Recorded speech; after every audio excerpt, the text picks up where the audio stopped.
Hey guys, today maybe my last tier list for this season for World of Warcraft Dragonflight. It's the M Plus final tier list. Why final? Because the meta is settled down. It's now 3 or 4 weeks of data. It's definitely enough to see what is good, what is bad. Surely, don't get me wrong, a low A tier spec can go to high A tier. Maybe even a A tier spec could be going into the low S tier. Small swaps are still possible, especially if the spec is scaling good with items, with gear score. But apart from this, it's definitely settled down. So today I want to present you the final tier list for Mythic Plus. I want to keep it as short as possible, but you know we have a lot of specs, so I guess the video will take around about 8 or 10 minutes. We will see. So we start with the D tier. We make it quick here. We have here Beastmaster Hunter and Survival Hunter. I'm sorry about that. So two Hunter specs are the lowest tier. Let me say it how it is. Can you make your weekly key with a D tier spec? Definitely. Can you play some Mythic Plus with your friends? Definitely. Will you make easy a very high rating queuing into packs? No. D tier is too weak for that. I would say the same about C tier. After this with B tier we're going into a different level, but okay. Thanks God Hunter has one spec that is doing quite good, quite well. So yeah, but Beast Hunter and Survival Hunter at the moment is definitely no reason to bring them into a Mythic Plus. Let's continue. And then we have, it's a DPS tier list, just to clarify that. Next one we have Arms Warrior and Affliction Warlock. It's not a big difference to the to the D tier specs. They're doing a little bit better. Affliction Warlock does better when the packs are big and when they live for long, for example. So maybe as higher the key goes, as better as it is, but usually you don't want to bring it. Arms Warrior is just not doing well. We have a good Warrior spec, so you should not really care about it. Same for Warlock. We have a very, very good spec for Warlock, so you should not care that much about. Besides your one-trick Affliction Warlock or Arms Warrior, you still can make your weekly keys, whatever, but at the moment they seem quite bad. We start with the B tier. Evoker is not really doing good. I put it, let me say, into the low B tier right now, is on the front because, you know, the ranks between the tiers are not always quite accurate, but for sometimes I want to say a quick information about it. We have Boomkin, they are fine, they are bursty, it's good. Like I said, B tier is already a tier list where you do good. Is no reason to change the class or the spec if you have a B tier spec, and if you don't want to go for top 1% or something like this. If you want to play some weekly keys, if you have a decent group, whatever, you will never see a difference between a B or A tier spec usually. We have we have the Frost Decay spec, also doing quite good. Nothing special, but good.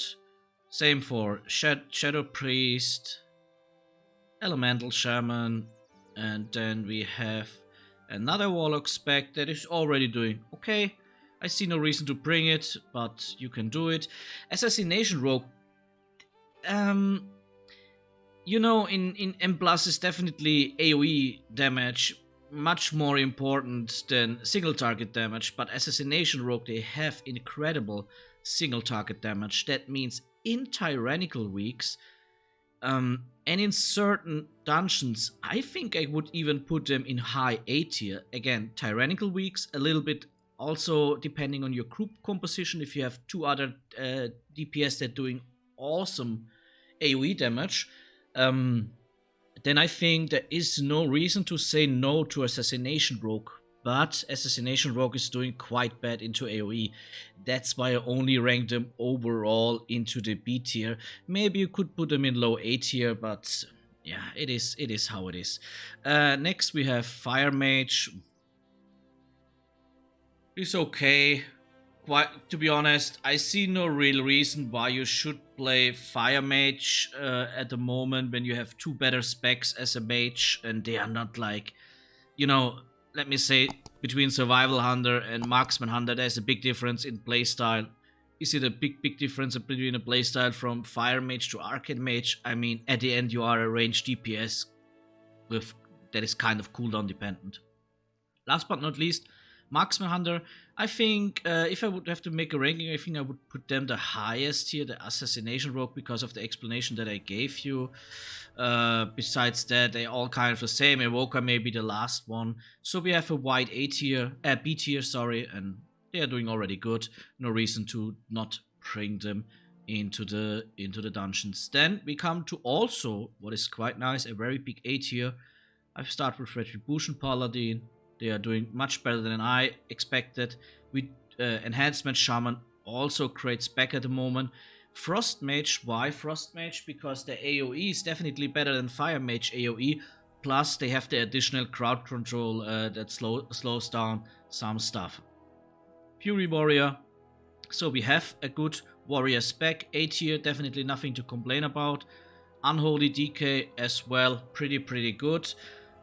Feral Druid also doing kind of well. So at the moment we have here 6 A tier specs. A tier and S tier will be meta defining. They are kind of the same size this time. That also leads me to the topic that I already said in my raid DPS video. Blizzard did a very good job in balancing. There is no class outstanding so much over the top like S++, like maybe in some other seasons before. And if you would just buff the D tier specs a little bit, that they get minimum into the C tier, maybe even low B tier, then I would say everything is playable. Right now, everything is already playable on a casual level, but you know how hard it is later on. Maybe not right now, because right now everybody just wants to make his +12, a +13, maybe one time a +15, but later on when it's getting higher in the rankings, then you will not get invited so easy in pack rates if you're not playing an S or an A tier spec. That's how it is at the end of the day. So let us start with the S tier. A little bit surprisingly for me, Sub-Rogue is doing awesome. I think that's for me the only real surprise here into the S tier. And then is maybe also the one that I would rank the lowest if I would have to rank in the S tier by itself. And then Windwalker Moog, like I said, the other ones are not really ranking. Windwalker Moog, awesome AoE. Also on every pull he has the AoE. It's not like he has crazy cooldowns, 5-minute cooldowns, 3-minute cooldowns. Yes, he has cooldowns, but he's not really dependent on them. He just does damage all the time. Demonology Warlock, awesome damage, awesome DPS. That's what you need. Arcane Mage, the same. Arcane Mage is also very good in single target and AoE, so both things are pretty good handled by Arcane Mage. And then to round that up, we have the Combat Rogue and we have Demon Hunter. Combat Rogue, you know, gives you a stealth opportunity, has good AoE damage, has awesome crowd control stuff, and also Demon Hunter, where I would say it's the most well-rounded spec at the moment in the game. Single target, AoE, mobility, cooldowns, CC, with the sigils, for example, life leech, so sustainability. He has everything. The only thing that he not has is range. But, I mean, you cannot say a melee spec is bad because he's not a range. And then, last but not least, I have to say you that at the moment it seems like you can count Protection Warrior as a DPS. Is he doing the same damage as the S tier specs? No. Why put him into the S tier? Because it's still just crazy. And they already got some nerfs, so I'm not sure if they will receive more and more. We also had some outstanding tanks in the past. This time it's definitely outstanding on a crazy level DPS wise. It is possible that you play dungeons with a protection warrior, especially if you place it offensive, that is doing maybe more damage as one of your DPS in the group. Definitely, that is possible. That's not normal. I think that's not how it should be. I think deep tanks should be around 50-60% of the DPS level damage wise. I think so. That's kind of my opinion. But protection warrior, especially doing trash mobs, so I mean in groups, big pulls, is crazy. It's doing the same damage as most DPS, and I can tell you he's doing more DPS than many of the DC and B tier specs that you can see, especially on the on group pulls. That's why I also put him into the S tier. I mean, it's not a DPS, but you can count him at the moment as a DPS if you have one into the raid. So that's it for today, guys. Choose your spec wisely, especially if you want to play the higher ranks. S and A tier will define the meta, and as higher as you get, as harder it will be to find pack groups that invite you on a certain time. Like if you don't want to wait like 2 hours or whatever to get an invite, then I really can recommend you to play one of the S and A tier specs if Mythic Plus is for you the most important content in World of Warcraft. Alright guys, that's it. Have a good one. Bye bye.